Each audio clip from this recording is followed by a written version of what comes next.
Welcome to the most boring vlog ever in the history of the whole internet. I posted a picture of the postcards, note cards, whatever, behind me on the wall on Instagram a few weeks ago and had a bunch of people who wanted to know about my creative process, my writing process, and I was like, I don't have one.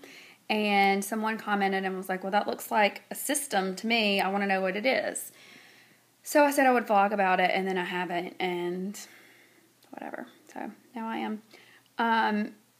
The note cards are essays. There's a title of an essay that's going to be in this book on each note card, and I just sort of spread them out so I could put them in the order that I thought that they flowed.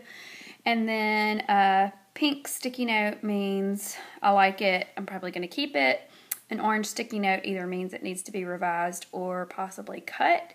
And a purple sticky note means I haven't written it yet. It is merely an idea of an essay. I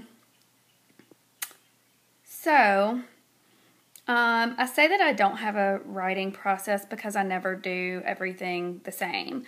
That's a bad angle. I'm a scribbler. I take notes. I have a notebook that I keep with me all the time. And if my kids say something funny, or if I think of sort of an angle to tell a story, I jot it down, and I keep all my lists go in one place. If I make a grocery list, it goes in that same notebook.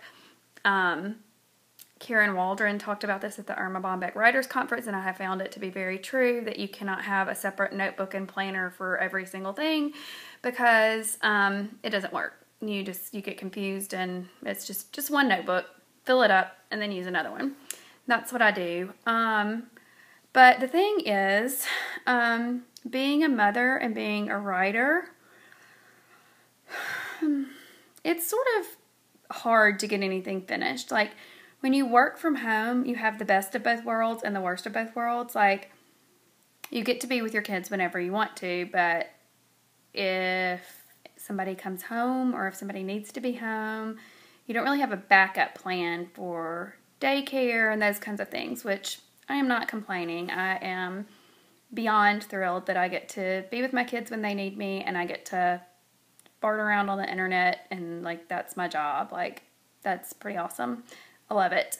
But it's hard. I write a weekly newspaper column, and it's easy for me to set aside an hour and a half or so to really work on my column every week. And they're usually about 800 to 1,000 words maybe. That's not an issue, but when I'm putting together like a book or working on like longer form essays, I really need bigger chunks of time, which I simply don't have. And I want to wait until I have big chunks of time, but I have 3 kids. Like, when is that going to happen? Never. It's not ever going to happen. So I do lots of note taking, and I sort of simmer, and I'm so confused about like which direction I'm moving things right now, and I'm really sorry. And I'm trying to hide like all my zits, but makeup might have been a good idea. So, also brushing my hair, that would have been pretty good too, but whatever. Yeah, big chunks of time are not going to happen, and so I just have to write when I can. And so I do a lot of simmering where I'm just kind of thinking about stuff. Thinking, obsessing, tomato. And then when I sit down to write, I usually write a lot. And I love talking to other writers and artists and creative people about their process, especially mothers, because I'm so jealous of people who are like, oh, I just treat it like it's a job. I sit down every day, I write from 8 to 12, and then I go get my kids, and I'm done working for the day, because I feel like I'm always working, and I feel like I'm never working. Like, I feel like I'm always writing. I'm always doing this thing where I sort of like narrate in my head like what I'm doing in third person, which is maybe a little creepy, but I do.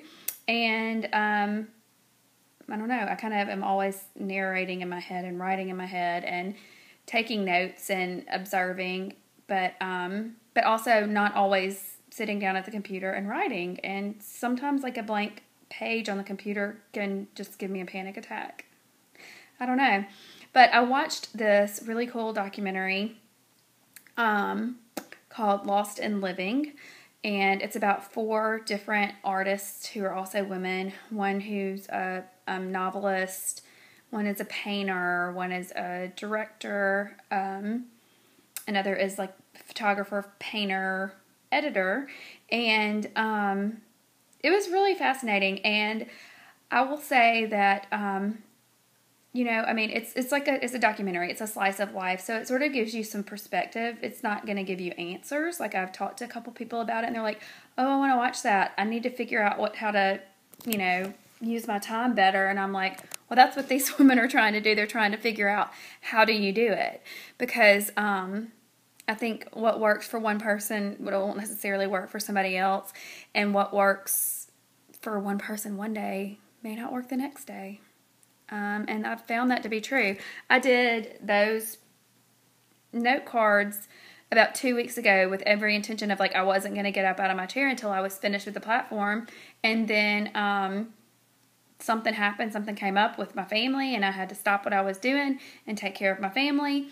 And then since last Thursday, at least one member of my family has either been vomiting or running fever for about a week.